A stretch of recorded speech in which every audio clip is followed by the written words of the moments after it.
Ladies and gentlemen, dear friends, welcome to the conference Islamism in the West and Beyond, New Challenges for Democratic Societies.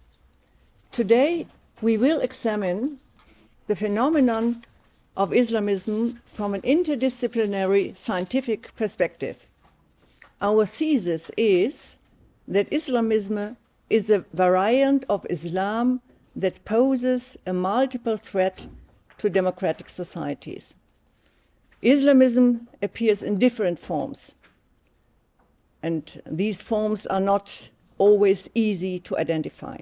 First, there is jihadism, the terrorist form of Islamism, which has developed into an evil in many predominantly Islamic societies, destabilizing entire states, and since 2001, also profoundly affecting Western societies. For 25 years, there have been attacks on buses and trains, on festivals, on bars, cafes, and concert halls in Europe, in the US, in Australia, and in Canada. Jihadists repeatedly murder people who dare to criticize Islam or to express satirical views. Muslims who interpret the Quran in a contemporary way, who advocate hermeneutic approaches in theology, or run liberal mosques, such as Seyran Ateş in Berlin, are also threatened with death. Since Islamist terror gained a foothold in the West, public spaces have been protected with vehicle barriers. Cartoonists and writers have practiced self-censorship. The consequences of the activities of so-called legalistic Islamism are equally serious. This refers to organized actors who pursue the strategic goal of a slow Islamization of societies. In many Islamic countries, they are successful because their actors care for the poor, who are neglected by the political elites. Western analysts either underestimate or trivialize them. Organizations of legalistic Islamism include the Muslim Brotherhood, Salafist and radical Shiite organizations, but also some smaller groups and various Sufi orders. Many of these organizations have targeted the West and are ensuring that Islamic norms and practices slowly gain acceptance in Western societies. In Germany, for example, Islamist pupils and parents try to prevent classes they consider inconsistent with Islam and forces the halalization of school cafeterias or pressure girls to wear headscarves. Student organizations practice gender segregation at university events.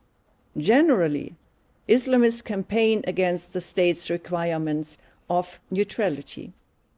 The rise of Islamism is significantly supported by left-wing activists who see Islamists as alliance partners in their fight against the West. By constructing a supposed anti-Muslim racism, they delegitimize any criticism, and by cooperating with Islamists at the state and civil society level, they form a bloc hostile to freedom. However, even many conservative and liberal politicians avoid to problematize Islamism for fear of being stigmatized as Islamophobic, or perhaps because they want to win Muslim voters. This conference brings together scholars with particular expertise in researching all kinds of Islamism. We use the term Islamism as a form of Islam that defines itself as a countermodel to secular modernity and to the civil liberties of the individual.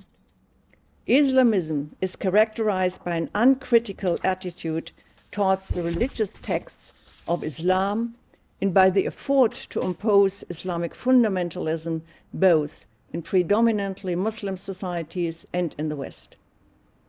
Although we use the term Islamism to distinguish it from other forms of Islam, we will nevertheless discuss the extent to which there are overlaps between this phenomenon and Islamic orthodoxy.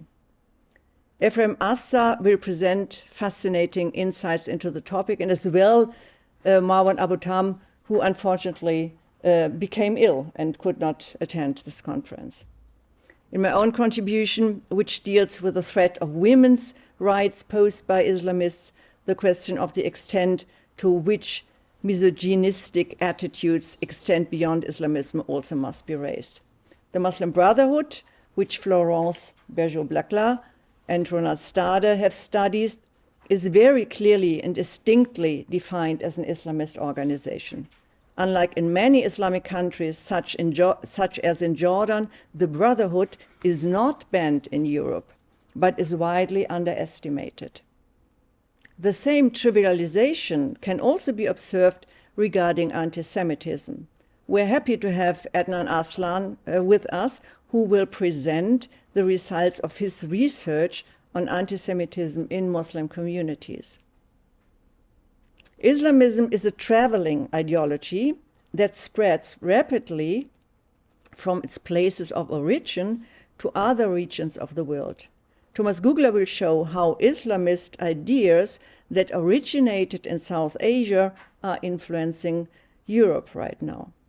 Omar Adam Safio will speak on Islamophobia, arguably the most important weapon used by Islamists to prevent criticism.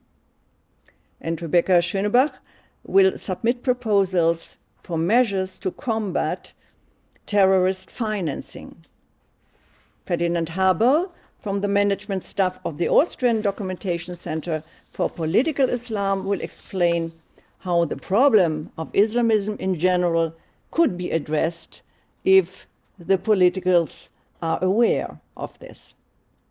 With the conference, we hope to contribute to the building of an international network of researchers who explicitly deal with Islamism, because this problem cannot be solved at the national level only.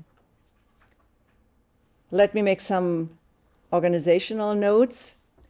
We haven't publicly advertised this conference in advance for security reasons, but we will recording the presentations and uploading them on our YouTube channel afterwards.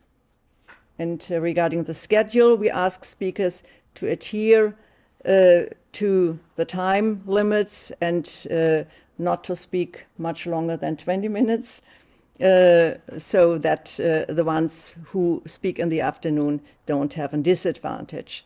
And the day will conclude with a get-together in the evening, to which everybody here is cordially invited.